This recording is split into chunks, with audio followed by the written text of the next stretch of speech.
विरोधकांकडून चहापानावर बहिष्कार टाकला गेलाय। विरोधकांची पत्रकार परिषद पार पडली आणि विरोधकांकडून चहापानावर बहिष्कार टाकला गेलाय। सत्ताधाऱ्यांनी जो चहापानाचा कार्यक्रम आयोजित केलेला आहे त्यावर विरोधकांनी बहिष्कार टाकलाय।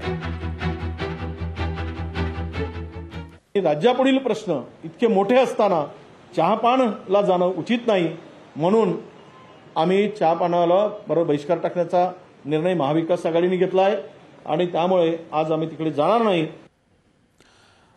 चेतनकडे चेतन, चहापानावर विरोधकांनी बहिष्कार टाकलेला आहे। परंपराचे विरोधक कायमच चहापानावर बहिष्कार टाकत असतात, यावेळेस सुद्धा बहिष्कार टाकला गेलाय।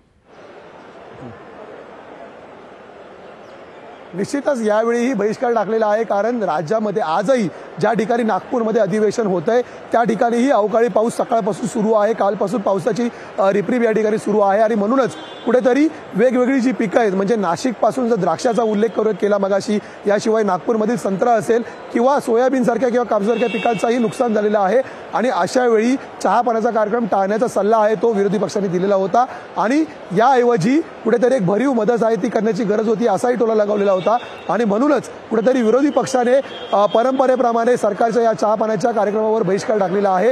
तरीही आज सायंकाळी होणारा कार्यक्रम पार पडेल आणि त्यानंतर कॅबिनेट बैठकीनंतर मुख्यमंत्री एकनाथ शिंदे स्वतः पत्रकार परिषद घेणार आहेत आणि मग आता या विरोधकांनी केलेल्या वेगवेगळ्या आरोपांना ते काय उत्तर देतात हे संध्याकाळी स्पष्ट होईल। जगदीश, धन्यवाद चेतन दिलेल्या या माहितीबद्दल। लोकशाही मराठी ऐका, पहा, जागरूक रहा।